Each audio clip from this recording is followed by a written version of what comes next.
1938ஆம் ஆண்டில் தமிழகத்தில் கட்டாய இந்தியை ராஜாஜி அவர்கள் நுழைத்த நேரம். அப்பொழுதெல்லாம் ராஜாஜி முதலமைச்சர் என்று அழைக்கப்பட்டவர் அல்ல, சென்னை மாகாணத்தினுடைய பிரதமர் ராஜாஜி. அந்த ராஜாஜி கட்டாய இந்தியை 38ஆம் ஆண்டு தமிழ்நாட்டு இளம் சிறார்களுடைய பிஞ்சு உள்ளங்களில் வேக வேகமாக திணித்த போது தமிழகத்திலே இந்தி எதிர்த்து பெரும் புயல் எழுந்தது. அந்த இந்திய எதிர்ப்பு போராட்டத்திற்கு தலைமை ஏற்ற சிங்கமாக பெரியார் அவர்கள் போர்க்கொடி உயர்த்தினார்கள். அந்த போராட்டத்தின் தளபதியாக பேரறிஞர் அண்ணா அவர்கள் நின்றார்கள்.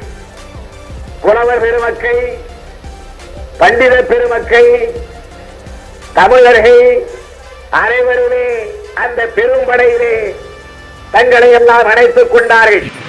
மூதறிஞர் ராஜாஜி அவர்கள் ஒரு கேள்வியை கேட்டார். யாரை பார்த்து? சரி, ஏ.டி. பன்னீர்செல்வத்தை பார்த்து கேட்டார்.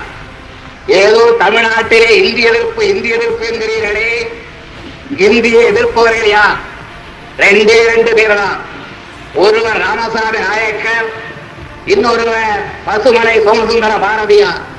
2 பேர் தான் இந்திய எதிர்க்கிறார்கள் என்று சொன்னார். உடனே சரி, ஏ.டி. பன்னீர்செல்வம் எழுந்து பதில் சொன்னார், ஆமா, எதிர்ப்பவர்கள் 2 பேர் தான், ஆனால் கொண்டு வருபவர் தாங்கள் ஒருவர் தான். இதிலேயே மெஜாரிட்டி எதிர்ப்பினர்களாக இருக்கிறார். ஆகவே அதை கைவிட்டு விடுங்கள் என்று பாராளுமன்ற வாதத்திற்கு பெயர் போன பன்னீர்செல்வம் அவர்கள் அன்றைய தினம் சட்டமன்றத்திலே வாதித்தார்கள்.